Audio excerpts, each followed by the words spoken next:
You're listening to Haze Radio Network, Cannabis Lifestyle Radio.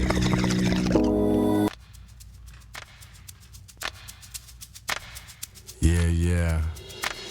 Welcome to the Haze Radio Spotlight. My name is Andrew Pizzicalis, and man, I'm feeling good today.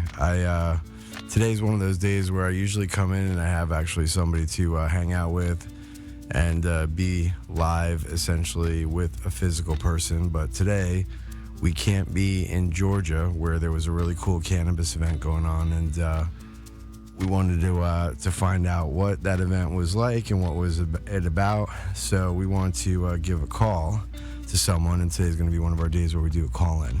So it should be very interesting. Hope you guys enjoy it, and we'll see what one of our first main call-in interview episodes is going to be like. So let's call the person who we want to say hello to today. Let's see.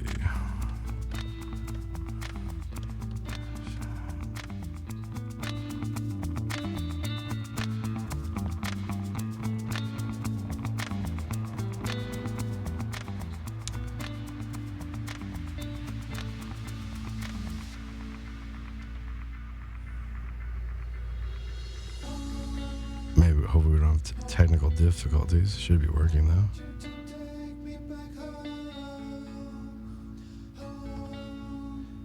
Hello. Hello. There we go.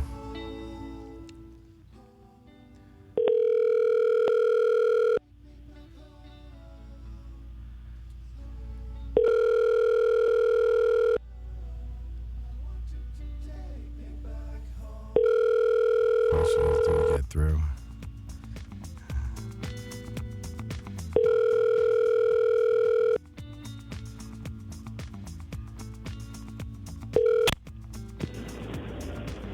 Hi, you reached Dan at.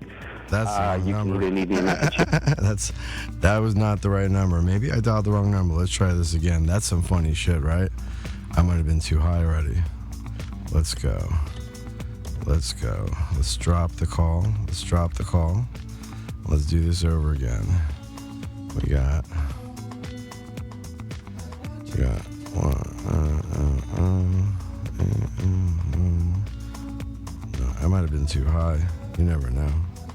Let's try again.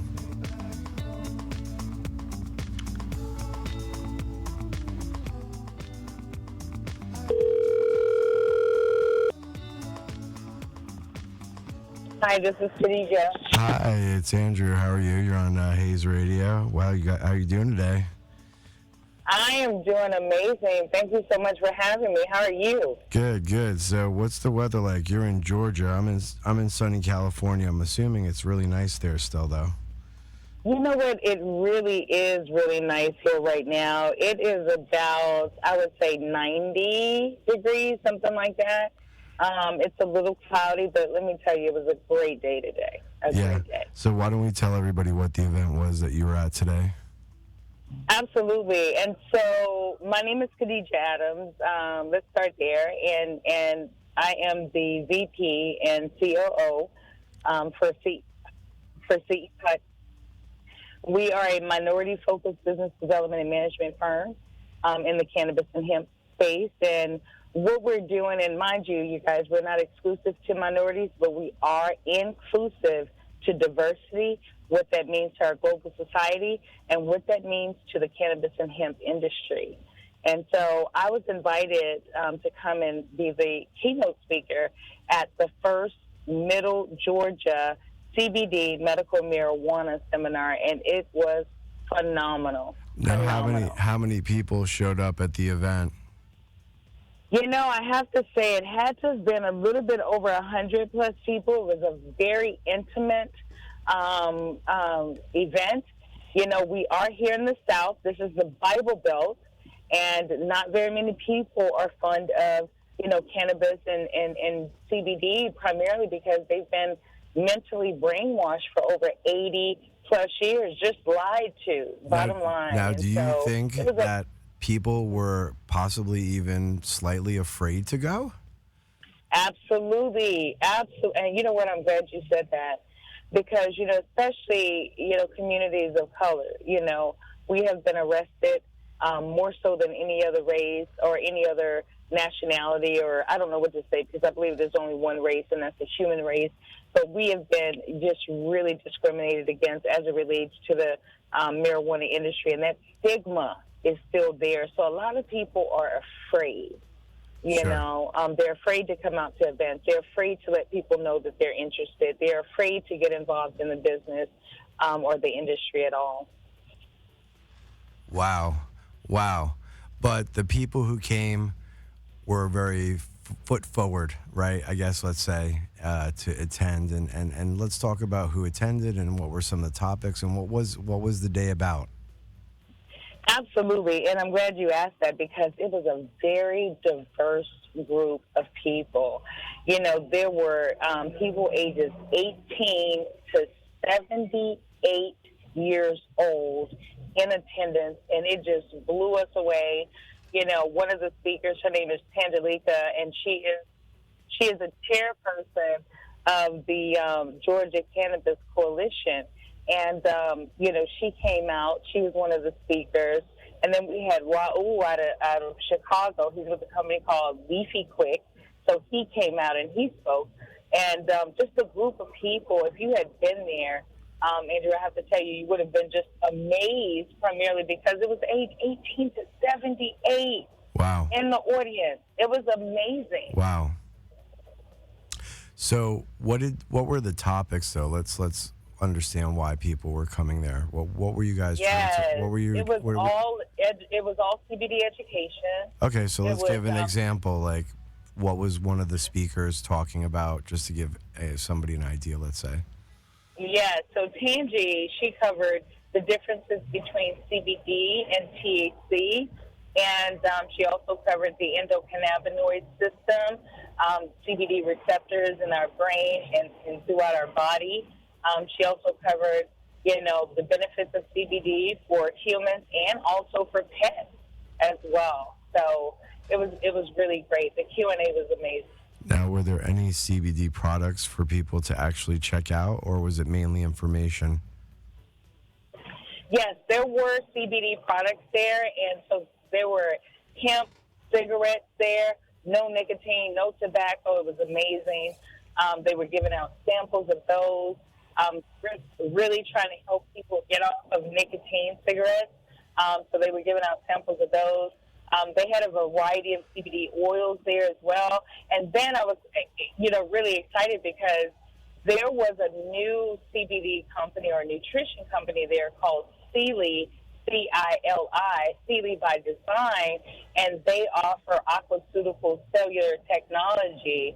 And so we're really excited about that because it's made out of alkaline water. So let's slow down for a second, because the millennials and stuff, and probably a lot of people just went, woo, you said, what did you say? Aqua something? Yeah, what did you just say? Aquaceutical cellular technology. So aqua means water, and ceutical means nutrition. And so aquaceutical cellular means in your cells. It has a 99% absorption rate directly into your cells of CBD and CBG, and it's in an alkaline water that you spray sublingually under your tongue. Wow, that's pretty interesting. Absolutely. Pretty interesting. So she was giving out samples and selling products. It was amazing. Wow. And then what were some other things there? Yes, there were a lot of CBD oils. There were, Jane Green was there as well. Now, mind you, she's completely out of product right now, but she was there. And who is Jane Green? I'm not familiar. Okay, so Jane Green, and it's JYNgreen.com. That's Tangi. Tangi is the chairperson or chairwoman of the Georgia Cannabis Coalition. Okay. Is there a website for people to check out that? Yes, so there is. It's JAYNgreen.com. And for Sealy by Design, it's healthyhempusa.com. healthyhempusa.com. And what was your main participation? Why don't we talk about what you do and what you did or spoke? I believe you spoke at the event as well, right? Absolutely. I was a keynote speaker there. And again, my name is Khadijah Adams. I'm an accredited investor and partner at C.E. Hutton, which is a minority-focused business development and management company, i.e. private equity. And I basically spoke about getting your business funded. Okay. Now, so let me ask you, are you typically, because it's a minority group, are you looking directly at just working with minorities, or is it anyone that's really interested you guys are working with? We are not exclusive to minorities, but we are inclusive to diversity, and we work with everyone. Sure, that's great. And do you think that a lot of people left getting a lot more knowledge, didn't know the difference between CBD and THC? Absolutely, and that's a great question. You'd be surprised. There were so many people there that asked the question, if I take CBD, will I get high? And that told us a lot about our audience, because many Sure. people thought that if they took the CBD that they would get high or they would lose their job. And how did you break that down or really explain that, or that question, let's say? Absolutely. We shared with them, according to the federal law, that it was, if it were less than 0.3% THC, that's considered to be hemp, and that is legal. Because the hemp, due to the hemp farm bill. No. I was talking about more of when they're saying, oh, I didn't know. I thought if I took CBD, I would get high. And the thing is that it's perspective of how you explain it, because there are people that take CBD, and it's not that they feel, I'm not going to say that the word is high, like a stoned high, but I would say it's like if you've ever had a shot of wheatgrass juice, or something that's like packed with vitamins and you get that energy rush, would one call that a high? You know what I mean? Because CBD does do a little bit to some people. You know what I'm saying? It gives them a little, not like I'm baked, but they don't feel exactly normal. Do you know what I'm saying? Absolutely, I do understand, because everyone's endocannabinoid system is just like our fingerprint, totally different. And so CBD affects some people differently. And so maybe you're not a high energy person, and CBD does give you energy. And for some people, that's a form of a high to them. It may not be a psychoactive type high, but it might be a high that gets them to the next level so they can have that burst of energy to go and do what they need to do. So you're absolutely right. But when we talk about CBD education and answering those questions, first of all, we made sure that they understood that we were not doctors, that, we don't make any income claims, medical claims, or anything like that. But we wanted to share with them and encourage them to get with their physician, and ask their physician about CBD. And if their physician doesn't know, really encourage that physician to get that information, right? Because we all are learning in this industry right now. And so for them to know how to have an alternative and know that there is an alternative natural, compound that's already in their bodies, is really important for them. Sure. It's important for them to know. Yeah, no, that's really interesting. It's like I said, there's a lot more I think that people need to learn or know about when they're hearing about the CBD and the difference between hemp and cannabis. Is CBD even allowed in stores in Georgia? Yeah, so absolutely. So in Georgia, and really here, they just recently passed a law in Georgia, and Tangi actually covered the law as it relates to the state of Georgia. This is where she's from, and she's very privy to that law. I covered the investments as well as the business development and what investors are actually looking for and how to choose the right investor for your company, and also how to get your business investment ready. Because most of them in the cannabis industry are not. That's why people are struggling to raise capital. And so she did cover the importance of CBD and understanding what that means, and really getting involved with the politicians and the local politicians. There are 2 CBD stores so far in Macon, Georgia, which is where we were and where the conference was. Sure. And so with that being said, are they allowed to actually have a store here? Yes, they are allowed to have a store here. However, Georgia has specific laws as it relates to CBD and as it relates to what you can tell people and what you can't. Okay, I understand totally. Totally. So you live in the Georgia area then? You're from Georgia? No, actually, I'm not from Georgia. I am originally from Sugar Land, Texas. I came into the industry, in the cannabis industry, in 2014. I started out investing in the industry. I started out very small with marijuana stocks and had some success. My story got out there, and eventually I started investing in private placement. So I am an accredited investor now, and I have invested in 59 different cannabis-related companies, cannabis or hemp-related companies, and 50 of those companies are publicly traded, and 9 of those companies are privately held. Wow. So you've definitely done a lot of stuff. If people wanted to check that out and what you've done in some of those companies you've worked with, is there a website you have for that? Absolutely. So if they go to www.cehutton.com, and it's CEHUTTON.com, or they can go to my online academy called the Green Street Academy, kind of like Wall Street, right? The Green Street Academy, to get the marijuana stock information. And that website is thegreenstreetacademy.com. Now, for those wanting to get into stocks, and there's so many of these cannabis companies and stuff, do you have suggestions for anybody? Because I know it's very overwhelming for people when they're trying to look at what to do or to invest in. Absolutely. The first thing I'll say is go to thegreenstreetacademy.com. When you register, it is a pre-registration. You'll get a booklet, because there's over 300 cannabis-related or hemp-related companies that are trading publicly, whether it's on the OTC market or whether it's in an upper or higher exchange like the NASDAQ. And so if you go there and you register, you'll get a booklet that has over 200 companies that we've actually vetted.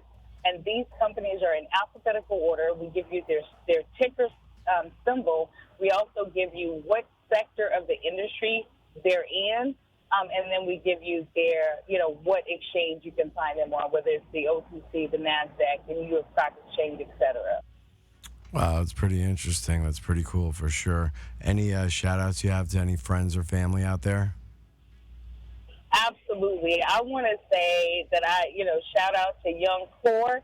He is Middle Georgia's #1 recording artist, and thank him so much for attending the event today and being present, because we do need more entertainment in the industry as well. And then I want to shout out to everyone who believes in what we're doing over here at C.E. Hutton, the Green Street Academy, and all of the investors who have participated in our Legacy Partner Venture Fund, where we're raising $20 million to invest in real estate, biotechnology, and technology, and then 30% of that will be directly invested into minority-owned companies, women, veterans, people of color, the LGBTQ community, and people with disabilities. So that's really important to us, and that's our core values: faith, integrity, and trust, fit. And so I just want to shout out to everyone who has participated and everyone who will participate after they hear this amazing interview. Thank you. I appreciate you coming on. Have a safe trip back. Hope everybody had a great time in Georgia doing all their cannabis things, and I hope you have a great weekend. Man, brother, you are amazing. I cannot wait to see you up at the top. I know you're there already, but I'm coming. For sure. I'm just letting you know. I'm coming, so move on over, because I'll be there with you, and I'm just excited about what you're doing over at Haze. Thank you so much for allowing this channel For sure, and definitely have a great weekend. Enjoy your medicine when you can, and check out and tell all your friends to download Haze Radio, and we'll talk to you soon. Sounds like a plan. Thank you, brother. Have a good one now. Thank you again.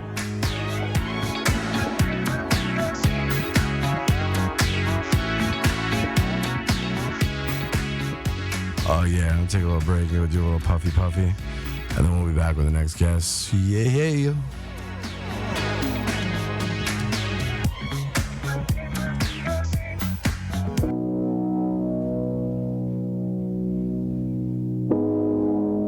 You're listening to Haze Radio Network, Cannabis Lifestyle Radio.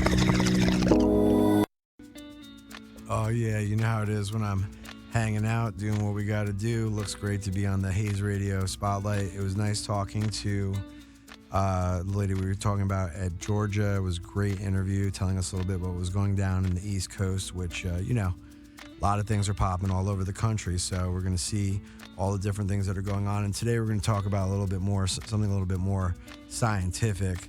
We're going to talk about the endocannabinoid system. Yep. That's what we're going to talk about. We're going to go give a call to my buddy Lex, see how he's doing, and say what's up.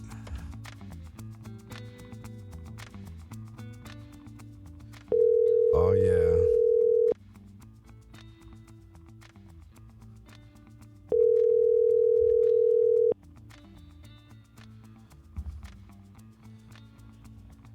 Hello. Hey, what's up, my man? It's Andrew from Haze Radio. How you doing today, brother? Good. How are you? Good, man. Tell everybody where you are in the U.S. today. I'm actually in Boulder, Colorado. Oh, nice. nice. Little home office. Nice. Boulder, this time of the year, pretty nice, right? Yeah, it is. It's a great time of year. Everybody's getting All back. beginning. All the college kids, right? Getting back to school. Yeah, that part's fun too. Yep. Of course. You always lived in Colorado? No, I actually grew up in Lancaster, Pennsylvania, in Amish country. So I just moved out here because my wife's going to school here. Wow. So that's a big change of life. You've lived there your whole life prior to this, or no? No, I was in New York City most of my adult life.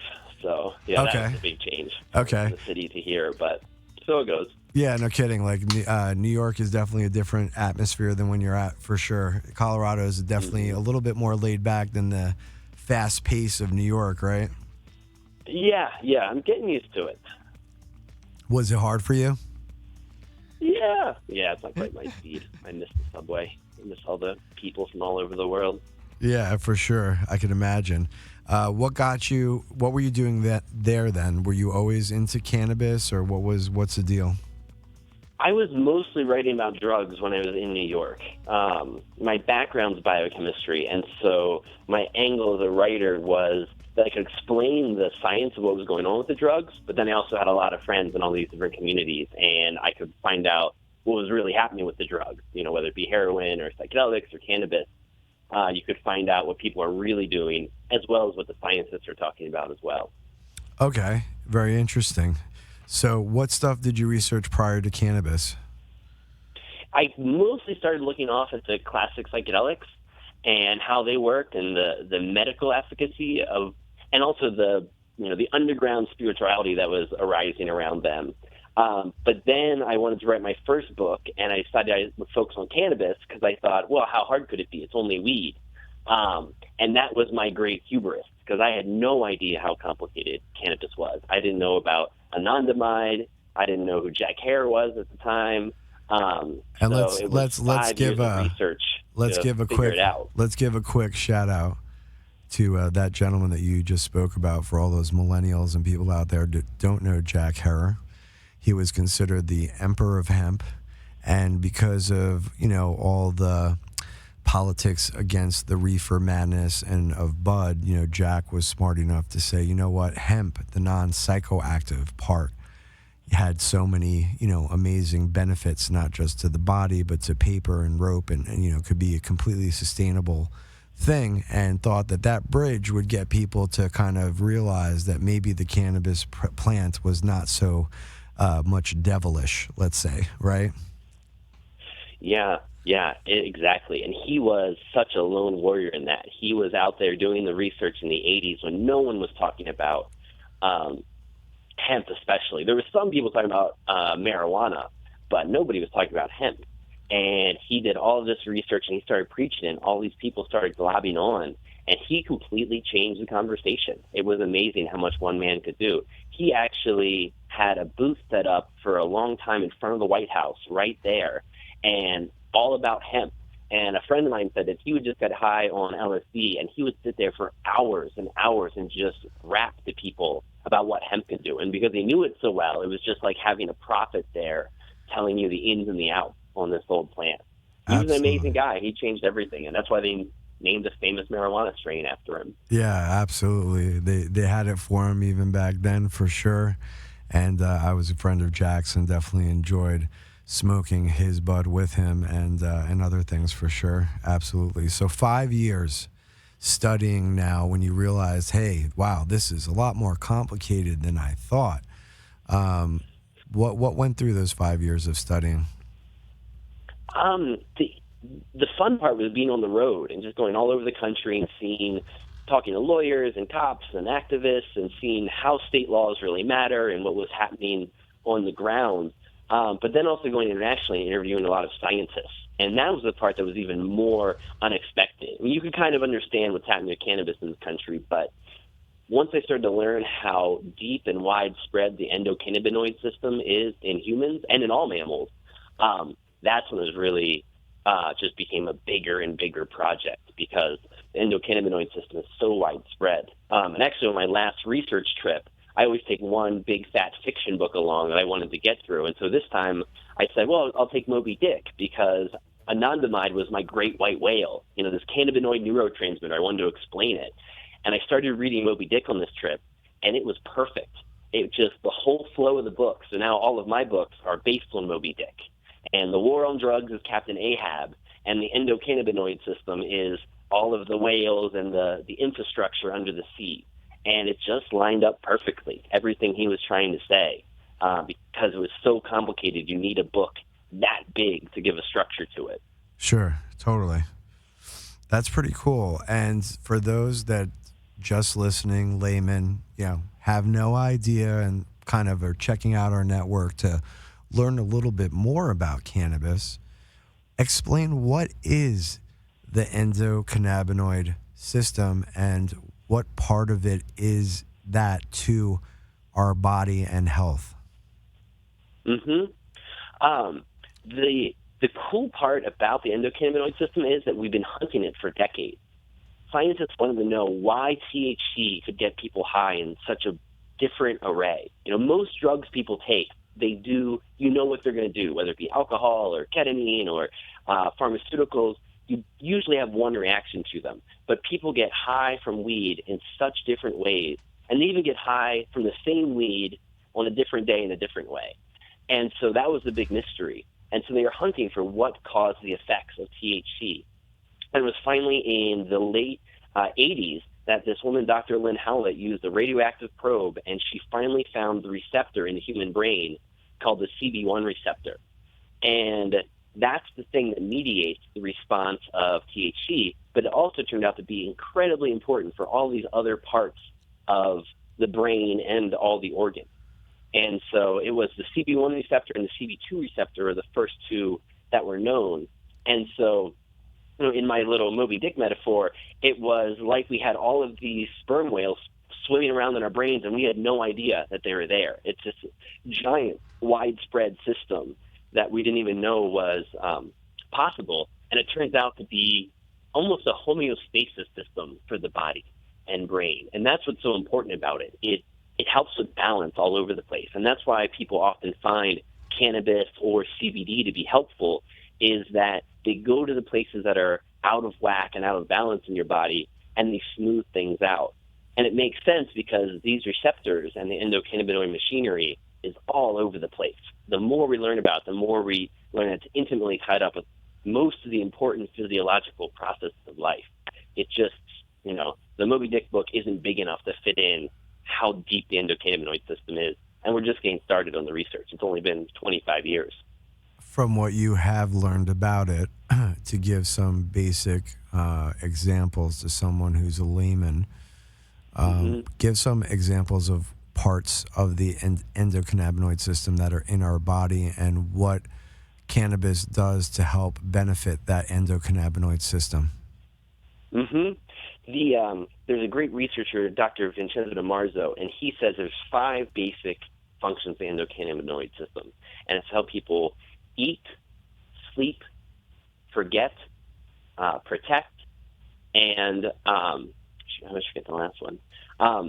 But those alone are so big. Eating and sleeping, how we digest our food, how we regulate our metabolism. Forgetting is another really important one because we used to think that memories would just fade away, but actually memories are purposely destroyed by the brain to keep your brain from getting too filled up with them. And the endocannabinoid system helps people to forget, and that helps keep your brain healthy. That's why it's so helpful for people with PTSD, because what they need is help forgetting. And the last one I mentioned was protection, and that one's all over the body, but especially the brain. The cannabinoids are very intimately tied up with brain health. They help with neurogenesis of new brain cells when the brain is under attack, whether it be a stroke or a toxin or something like that. The endocannabinoid system is what responds. And so that's why, especially for people who are aging, getting a little bit of cannabis in their system can be a really helpful thing to help prevent everything about what aging means. And that's actually what got me into this, was my grandmother's health.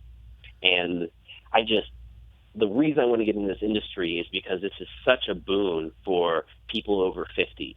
And they should be trying a little bit of cannabis or CBD just to help keep the aging away. Very interesting. And explain that in the aging sense. Break that down a little bit more.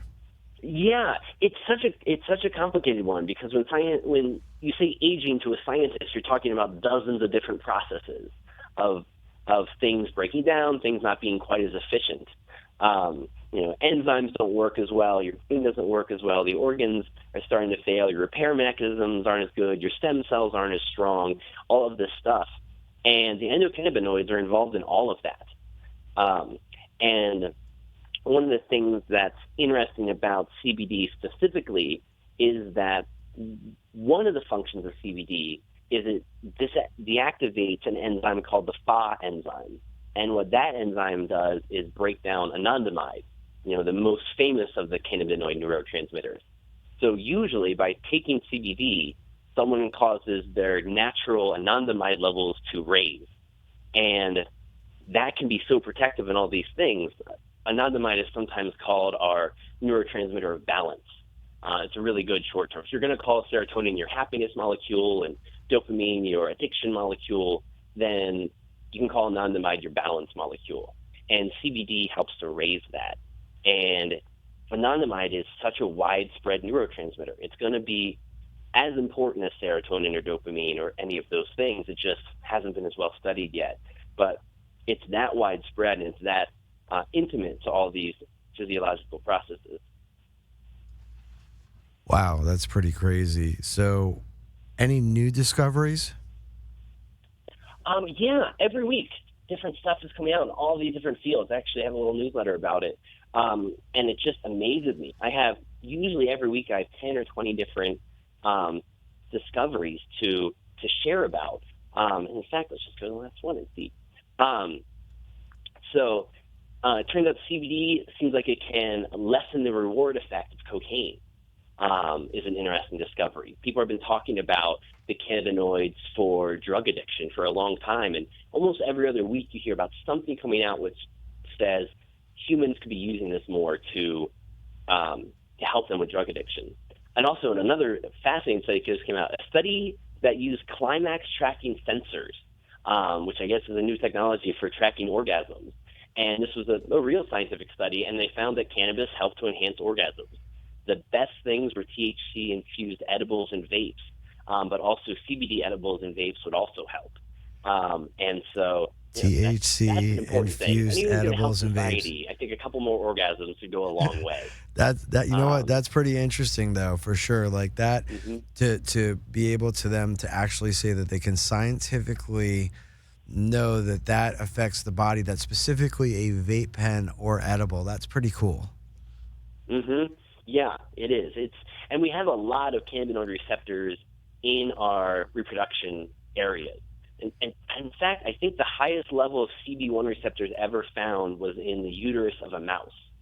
And it is one thing that's worth noting with marijuana specifically, to a lesser extent CBD, they are very tied up in reproduction. So if someone's having trouble getting pregnant, if a couple is, both partners should stop on marijuana. I wouldn't say stop if you're not having trouble. But if you've been trying for a couple months, it's not happening. Cannabis can be a slight drag on getting pregnant in some people. So it's worth giving that up in case you're having trouble. Now, is there also an opposite effect, though?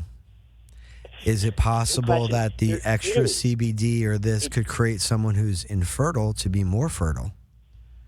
You hear about that some, where this helps heal something in someone's body and brings them back to fertility.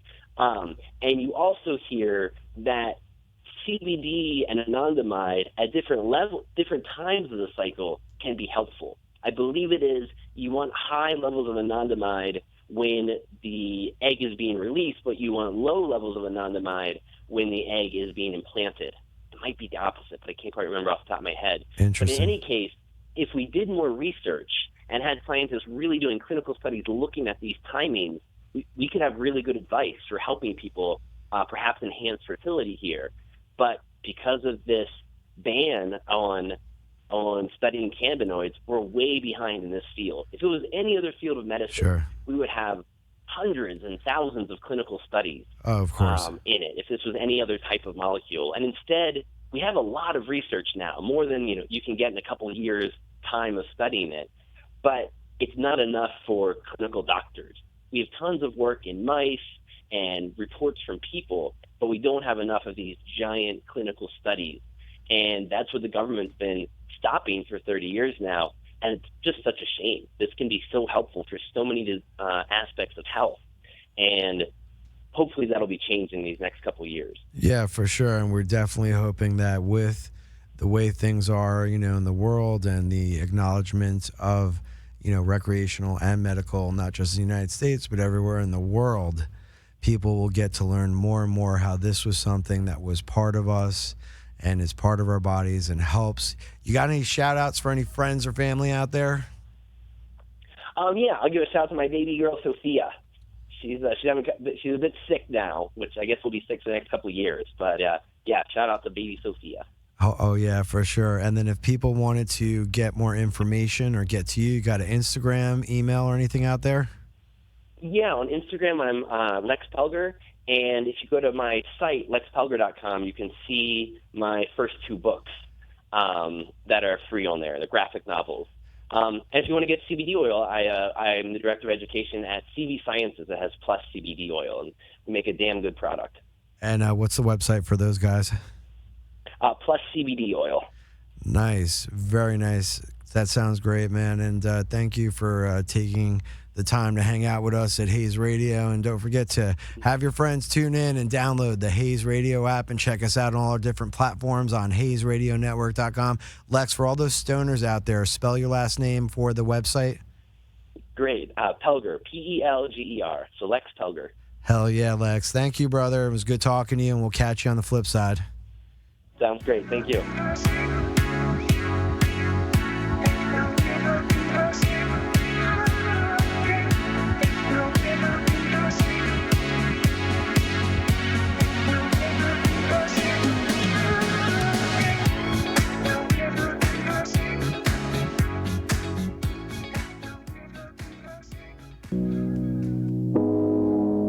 You're listening to Haze Radio Network.